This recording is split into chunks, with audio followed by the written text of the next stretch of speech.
So, a lot has been said about the fact that this is your first studio tentpole film. How do you feel about that? What was that like compared to the other experiences you've had? Well, it's very different. You know, most of the things I've done have been small. I mean, my TV show was, I guess we had a budget there, but on the movies, it mostly have been smaller indie films. And when Sam asked me to do this movie, I was thrilled because A, I wanted to work with him, but also I never even visited a movie this big, let alone been in it. And as a filmmaker myself, getting the chance to sit next to Sam Raimi and learn from him, I mean, it was like grad school. I loved it. Fantastic.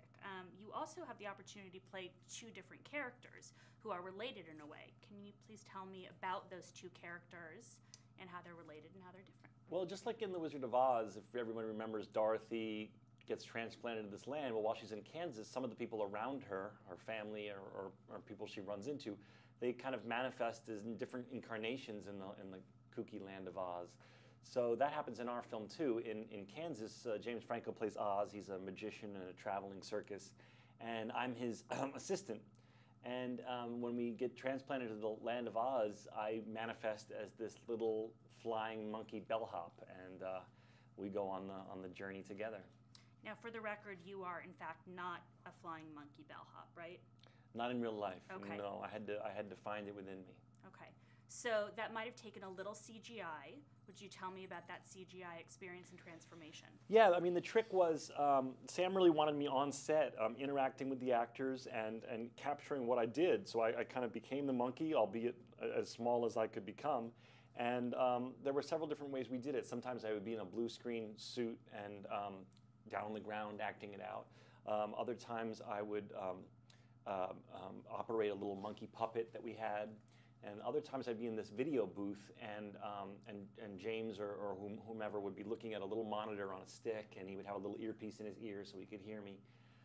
We had to come up with a lot of clever ways to have me as this animated character interacting with the live action characters. And most of your scenes were with James because Finley's sort of a sidekick to Yeah. Oz. So what was that working relationship like? Had you worked with James before?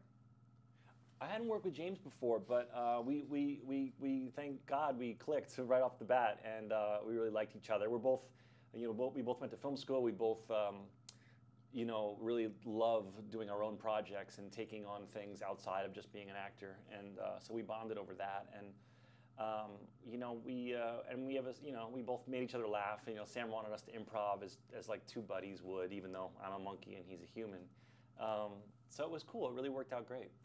Now, I know that you were fortunate enough to have the sets built by Robert Stromberg and that they were really a huge part of the whole production. Can you talk about what it was like when you first stepped onto the practical sets and how that helped the CGI of it all?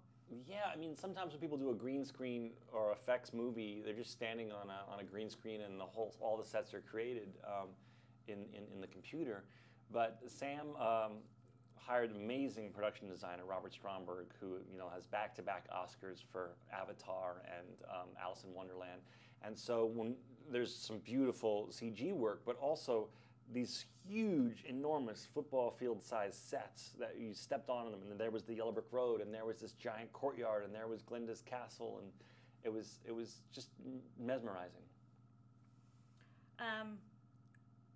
If you could pick one word to describe Oz the Great and Powerful, and it had to be a PG-rated word. Good, because an R-rated word wasn't coming to mind, for what it's worth. If I had to pick one word to describe Oz the Great and Powerful, I would say... If I had to pick one word to describe Oz the Great and Powerful, I would say magical. And if you had to be either Finley or Frank in real life, assuming that you could be a winged bellhop monkey, which would you choose to be?